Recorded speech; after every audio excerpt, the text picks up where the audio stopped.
jalan usus tiba-tiba buntu. Emang sengaja untuk memutuskan usus buntunya seperti itu. Junk foodnya Indonesia dengan luar negeri itu berbeda. Udahlah, yang penting kenyang. Makan mie instan.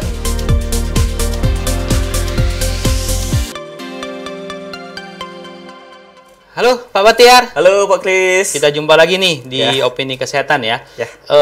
Kali ini kita akan membahas masalah fakta atau mitos nih tentang banyak beredar di masyarakat opini mengatakan bahwa kita habis makan lari-lari ini nanti bisa menyebabkan usus buntu. Nah, sebenarnya penjelasannya seperti apa? Atau ini memang fakta atau mitos, Pak? Waduh, habis makan lari-lari. Iya. Ya? Berarti ini makannya nggak bayar nih kayaknya nih. Jadi habis makan lari-lari nih, ya kan. Sebenarnya itu mitos, Pak. Mitos ya? Ya, jadi itu mitos. Jadi nggak ada hubungannya atau habis makan kita lari-lari terus kena usus buntu gitu ya kan. Iya. Nggak ada hubungannya. Jadi itu hanya mitos. Emang kadang ketika kita olahraga nih kan, habis makan sebelum olahraga kita makan nih. Iya. Habis itu olahraga kita ngerasa nyeri nih perutnya, ataupun gitu. sakit perut ya, sakit perut gitu. Kita berangkapnya wah kena usus buntu nanti nih, padahal itu hanya kram perut biasa gitu. Karena mungkin posisi perut itu lagi penuh ya. Iya, benar. Itu yang menyebabkan rasa kram ataupun rasa nyeri di bagian lambung ya, Pak ya. Iya. Oke, kalau penjelasannya sebenarnya penyebab dari usus buntu ini apa sih, Pak? Ya, jadi untuk penyebab usus buntu banyak ya Pak ya faktornya. Iya. Ya, jadi mulai dari mungkin cacing parasit ya, yang ada di usus ya kan, ataupun tersumbatnya karena feses ya kan, karena kurang serat, kita kurang serat untuk mengkonsumsi makanan yang banyak mengandung serat itu kurang gitu ya kan, kurang minum air putih gitu ya kan, itu bisa menyebabkan usus buntu juga. Terus ini juga kadang terkait dengan pembengkakan kelenjar getah bening yang ada pada usus gitu ya, itu yang bisa menyebabkan terjadinya usus buntu sebenarnya. Oh, berarti di usus buntu tuh ada kelenjar juga ya, Pak ya? Ada, Pak. Ini maksudnya membengkak atau bagaimana? Membengkak dia gitu. Jadi membengkak, jadi menyebabkan nanti iritasi. Makanya istilah medisnya itu appendicitis, iritasi pada apendik atau usus buntu ini. Peradangan dia melakukan peradangan. Nah, tadi Bapak menyampaikan ada cacing. Nah, maksudnya cacing parasit ini contohnya seperti cacing apa, Pak? Atau misalnya kayak cacing pita atau ya kayak cacing pita seperti itu, Pak. Karena kan kadang pola hidup kita atau pola hidup masyarakat kita yang tidak bersih itu kan bisa menyebabkan kita tidak tidak menutup kemungkinan ya untuk cacing itu bisa masuk ke dalam tubuh kita gitu ya kan. Walaupun kita tanpa sadar nih gitu kan. Jadi kayak pola hidup yang di masyarakat yang kurang bersih. Contoh habis main lumpur gitu ya kan. Habis main lumpur tiba-tiba udah cuman bersihin pakai air yang kobokan gitu ya. Habis itu langsung makan gitu ya kan, atau masak-masakan yang emang belum matang gitu ya kan. Masak-masakan belum matang gitu. Itu langsung dikonsumsi gitu ya kan. Kita kan nggak tahu tuh kemungkinannya seperti apa. Ya, dan juga ada artikel yang saya baca dari dari hewan sapi pendek ya, ataupun kita sebut babi ya. Nah, ini memang dari daging itu mengandung cacing pita ya. Makanya disarankan mungkin mengkonsumsi daging sapi pendek ini ya jangan sampai nggak mateng. Nah, ini yang berbahaya. Nanti bisa jadi salah satu faktor penyebab si usus buntu tadi, Pak ya? Ya, benar. Berarti tadi dari Bapak sampaikan, kurang serat ini, maksudnya kurang serat yang seperti apa, Pak? Atau karena mungkin setiap hari makan nasi Padang gitu ya, jadi nggak mengkonsumsi buah dan sayur, ini bisa menyebabkan kekurangan serat atau bagaimana, Pak? Ya, jadi kan apalagi di zaman sekarang, Pak ya, zaman-zaman ala milenial ya kan, semuanya serba instan nih, makanan-makanan instan, junk food gitu ya kan. Nah, itu kan banyakan mereka tidak menyediakan sayur dengan daging-daging olahan gitu ya kan. Apalagi anak-anak zaman sekarang susah sekali untuk suruh mengkonsumsi sayur, buah. Nah, itu karena junk foodnya Indonesia dengan luar negeri itu berbeda. Itu berbeda. Ya, contohnya saya pernah beli salah satu brand burger di Indonesia ya, itu tidak ada sayurnya. Nah, tetapi kalau saya ke negara sebelah, makan burgernya, nah itu ada sayurnya. Oh, ada ya, Pak? Nah, itu sudah, maksudnya itu aja pun sudah membedakan. Kenapa? ya pasti dari sisi perusahaan kan mereka juga melihat pangsa pasar ya.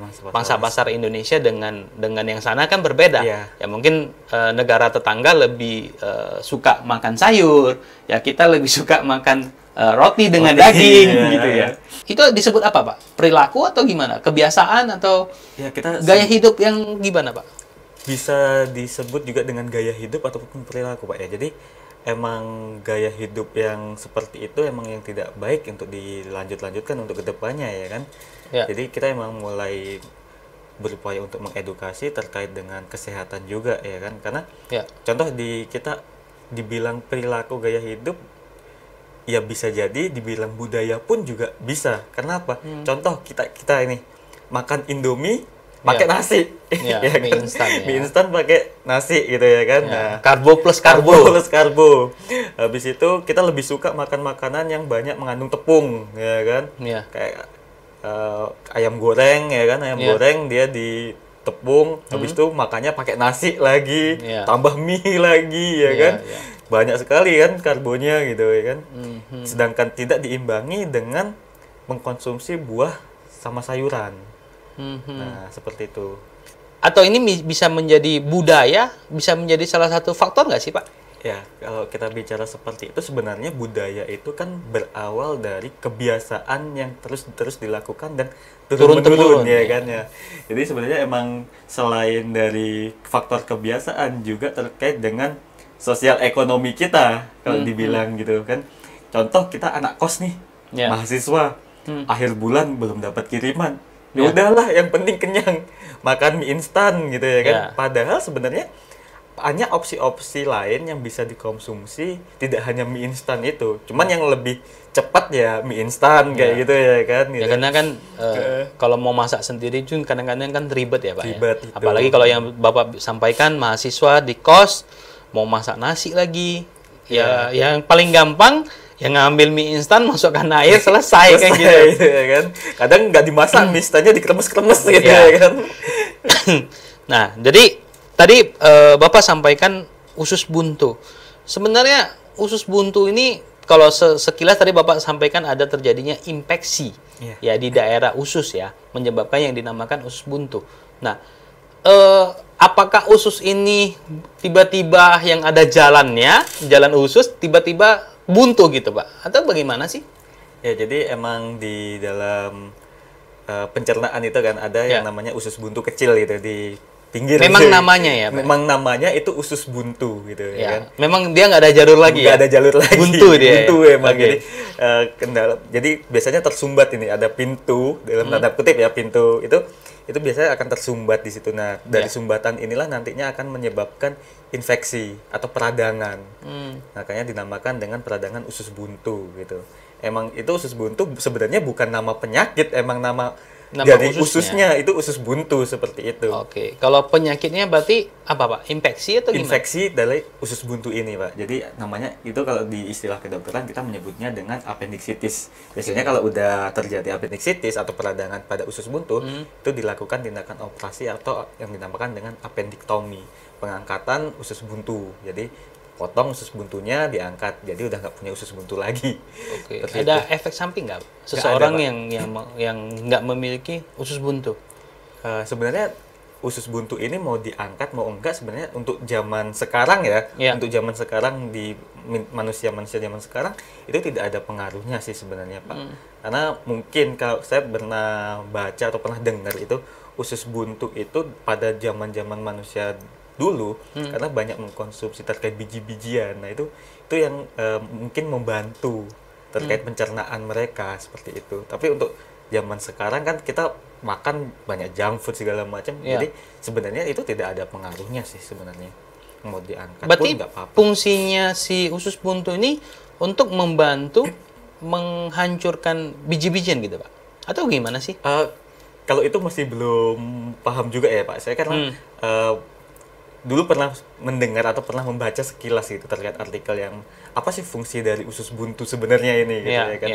Nah, tapi ada beberapa artikel yang mengatakan juga ada dan tiadanya ini usus buntu ini sama aja gitu. Jadi ya udah gitu. Kadang ada beberapa emang untuk mereka tidak mau mengalami hal itu. Jadi kayak contoh di militer mungkin ya, itu emang sengaja untuk memutuskan usus buntunya seperti itu. Karena kan nggak lucu ketika kita operasi militer ya kan. Iya, lagi perang tiba-tiba gitu, kan? Nyeri perut ya. Gitu kan. Emang kita mungkin seperti itu ya untuk yang ada mati konyol nanti ya waktu perang nyeri di perut ya. Pada zaman perang banyak tentara-tentara yang melakukan operasi pembuangan usus buntu gitu Pak ya. yang memang ya ini antara mengganggu dan tidak mengganggu ya. Mengganggu dan tidak mengganggu sebenarnya. Jadi emang dihilangkan pun juga nggak masalah sebenarnya seperti itu. Kalau untuk terkait dulu di masa perang itu seperti apa, kita kan nggak tahu nih. Apakah karena kita kan nggak dapat infonya nih. Data-datanya kan nggak mungkin ada gitu. Jadi seperti itu Pak. Oke. Saran Bapak lah untuk menjaga agar usus kita ini baik seperti apa Pak? Ya, jadi kalau saran saya sih dari pola makan Pak ya. Jadi jangan hanya sering mengkonsumsi junk food ya. Jadi juga sering juga mengkonsumsi terkait buah-buahan, sayur-sayuran yang memang mengandung banyak serat ya kan. Kayak contohnya bayam, wortel gitu kan. Kalau buah-buahan jeruk, pisang gitu ya kan. Terus konsumsi minum juga itu kan berpengaruh juga. Minuman gimana Pak? Air putih. Oh air putih. Air putih ya, jangan kopi susu gitu. Kopi susu sama aja, sama gitu aja kan. Ya. Atau Coca-Cola atau bersoda gitu ya, makanan bersoda gitu. Jadi poinnya sih sebenarnya lari-lari setelah makan kita lari-lari ini tidak akan memicu yang namanya usus buntu ya ataupun infeksi di usus buntu nih. Karena di masyarakat menganggapan usus buntu adalah jenis penyakit. Sedangkan dari yang tadi Bapak sudah kasih pencerahan nih, usus buntu itu terjadi apabila terjadi infeksi. Ya. Oke Pak, terima kasih.